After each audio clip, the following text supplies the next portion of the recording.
Благодарам, Иван. Добро вечер. Смрзнавме, а? Ладно е, ама ние упорни. И мило ми е се наоѓам во оваа дебата со млади колеги, многу лошо ме поканија, така се осеќам ја млад со нив. И оваа бина ми е веќе драга, кај пушта музика, малце у дебатуше да заиграми и се ќе биде во ред. Добро, да не знам многу време на вакви работи, значи да почнеме со прашањето. Значи, Иван, види, една од можеби добрите работи е што во овој поглед на уредување на фискалните прашања во државата, Европската унија не нуди никакви рецепти. Готови рецепти, најмалце некои правила кои што треба да се препишат и точка. Не постои никакво унифицирање во поглед на тоа која држава каков фискален систем ќе има, нити по степенот на оптоварување фискално, нити по начинот на како ќе се полни буџетот, кои видови даноци колку ќе придонесуваат. Ако постојат некои правила и тоа не се строги, тоа се повеќе на пракса, најдобра пракса за управување со јавните финансии е прашањето на степен на задолженост во државата и буџетски дефицит. Но тоа не е нешто што тука ние го дискутираме. И во рамките на Европската унија, државите членки на Европската унија има многу различни искуства и се уште и си постојат паралелно различни искуства на даночни системи различно уредени кај дадени држави и тоа возможува убава основа да ние можеме од тие искуства да го менуваме и реформираме нашиот даночен систем во иднина. Само накратко да се морам овие либертаријански идеи еднаш да ги прокоментирам многу кратко. Многу ми е мило вака млади колеги да дискутираат, ама две препораки. Прво, во Македонија да правите јасно сегментирање на партии, на левичарски, десничарски, центричарски, либертаријански, значи нема везе. Извини. Нема идеологија, па таа да ја води политиката. Има прагма, помалку или повеќе вешта за оној што ја води политиката, не за другите. И таква мешавина да на крај станува и перверзија. Значи, немој да мисли дека некој вака мисел, ама левичарите вака ми рекле, десничарите така мислеле. Ништо од тоа нема врска. За жал. Второ, ја многу се согласувам со ова либертаријанско движење. Ама ако сакаме ниски даноци да плаќаме, веднаш да прифатиме дека од државата ништо нема да бараме. Ништо. А ако бараме убаво здравство, бесплатно образование, пред некој ден слушав, па се наежив. Беше бесплатно. Фала Богу, да бар да беше и можеше да биде. Или, не знам, социјални придонеси, или субвенции за земјоделие, или, не знам, автопатишта, и не знам, тогаш мора да платиме и даноци. Значи, не е прашањето дали многу плаќаме само, него како тоа што го плаќаме се троши. И ако не ги гледаме двете страни, паралелно, никогаш нема да стигнеме до правата приказка. Никогаш. Сега, да се навратам понатаму на ова што го кажа Бранимир. И искуствата, значи, ја факти ќе го кажам заклучокот, продолжение на што го кажа Бранимир, па ќе го кажам после образложението. Видете што е проблемот на Република Македонија и како стигне и до овие придонеси, односно даноци и давачки на хонорарите. Утката во реформата, последната голема реформа на даночниот систем во Македонија речена воведување рамен данок е во тоа што тој рамен данок не даде ни една од очекуваните позитивни ефекти, а ги даде сите очекувани негативни ефекти. И затоа имаме на крај резултата, мораме да правиме дупли глупости за да спасуваме погрешна реформа. Таа последна глупост се вика даноци на хонорарите. Зашто не ги даде? Некоја се воведува некој било која измена во било кој систем се очекуваат позитивни и негативни ефекти. Истото беше и со воведување на рамниот данок. Иако владата тогаш не се погрижи да ни ги објасни, позитивните ефекти кои се очекуваа од воведување на рамниот данок е дека ќе има пораст на инвестициите домашни, со тоа ќе дојде до пораст на вработувањето, Со тоа ќе дое и до поголема економска активност и ние ќе станеме многу богати граѓани, сите вработени и многу задоволни. А и ќе дојдат и ниски даноци ќе донесат и странски директни инвестиции во државата. Ниеден од тие ефекти не се постигна, или ако нешто се постигна, не е заради рамниот данок, него заради други ефекти. Единствено што може би малку може да се припише на рамниот данок е воведување дисциплина во даночната евазија, ама тоа не сум сигурен дали е само ради рамниот данок или стравот од владата. Пошто она има стап и реши да го искористува и тогаш се воведе дисциплина. Од друга страна, кога воведувате рамен данок, очекувани негативни ефекти се социјално раслојување. Големо социјално раслојување и рамниот данок ги фаворизира богатите, а ги дискриминира сиромашните. Тој е корисен за богатите, особено за многу богатите, а е штетен за сиромашните. И суштината е, дури и ако при таков негативен ефект очекуван воведете рамен данок, позитивните да ви го намалат негативниот ефект. Да тие луѓе кои што остана и се очекуваше да останат исиромашени заради воведување на рамниот данок, бар да беа вработени и преку некакви плати да имаат сепак поднослива социјална положба. Меѓутоа, тоа не се случи, а раслојувањето социјално во државата се случи. И денес Македонија е, фактички, по податоци, не наши измислени од Светска банка, државата со најголемо социјално раслојување најголема социјална раслојеност во Европската унија. Во Европа. Не, бар да беше Европска унија членка. Во Европа. Особено е видлив трендот после 2006 година со воведување на рамниот данок. Така што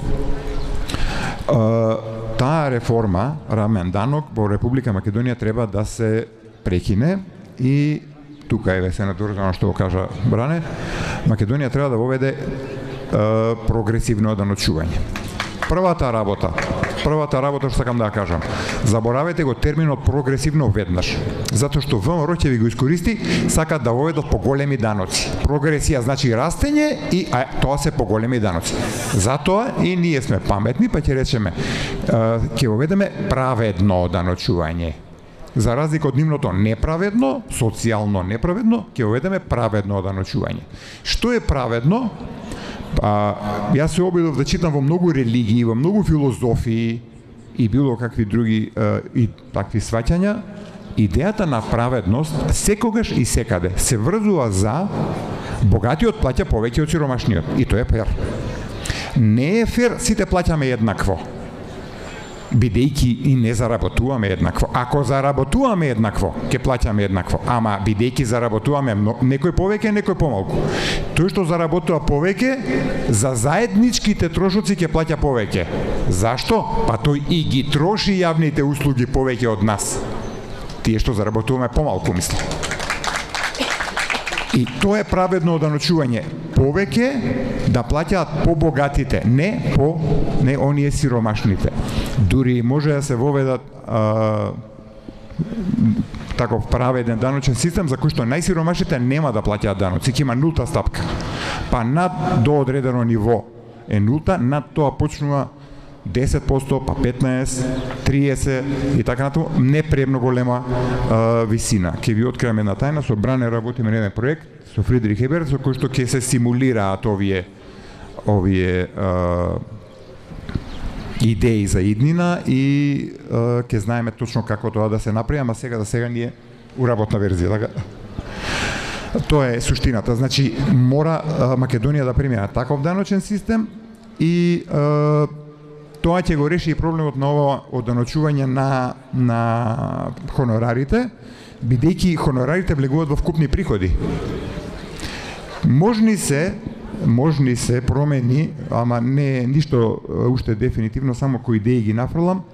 Значи, во Македонија може и да се укинат придонесите, ама да се зголеми персоналецот. Треба да се види која категорија граѓани повеќе ќе го зафати и колку ќе биде социјалната праведност. И има уште една работа што треба да се смени, сега ги нафрлам овие работи и сакам да ве предизвикам на муавет. Намерно зборам вака како неповрзано.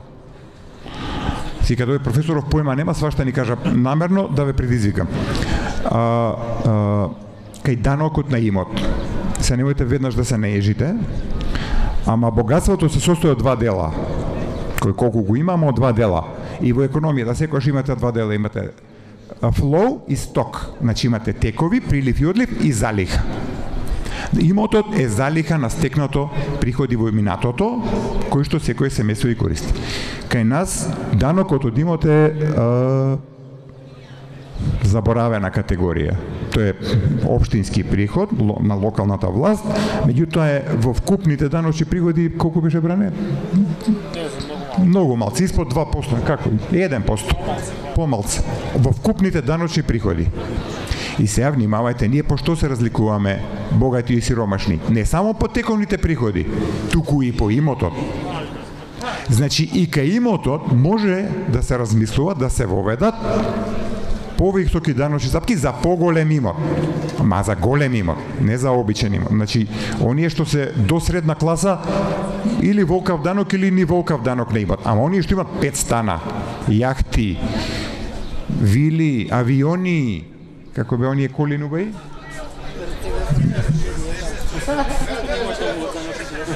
Пошто ги знаете добро, не може да плаќат исти данок. Не може. Мислам, не е логично. Апсолутно.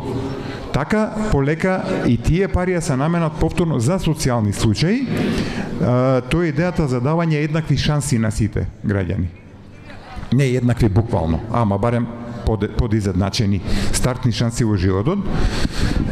Се тоа се некои идеи вака како да се реформира, би можел да се размислува, да се реформира даночниот систем на Република Македонија. На даночната страна е приходната страна на фискалниот систем, а расходната страна. Кај расходната страна, она што Македонија нема да може да уште долго да го заборави е социјалните давачки и пензиите. И за тие ќе мора да се обезбедат приходи, затоа што, не знам дали го знаете податокот, меѓутоа официјалната стапка на сиромаштија во Македонија пред исплата на пензии и социјални давачки е 50%. 47. Со исплата на пензии се намалува на 33 и со исплата на социјалните бенефиции на 27. Гледате колкав бафер во социјалната издржливост ова население е се пензиите и социјалните давачки што ги има, што ги дава владата. Инаку секој втор граѓанин е кај нас или сиромашен или во ризик да спадне во сиромаштија, ранлива категорија. Секој втор. Ама со пензиите и со социјални давачки тоа се намалува на 1/3. И затоа владата ги исплаќа пензиите и затоа ги воведе овие даноци на хонорарите за да може колку толку таа дупка во пензискиот фонд да ја покрива. За која што годишната транша од буџетот за пензиски фонд за 2015 по изгласаниот буџет, значи траншата комплиум е 2 пати поголема од ставката на буџетот за целата државна администрација, плати. Значи Македонија храни 3 државни администрации.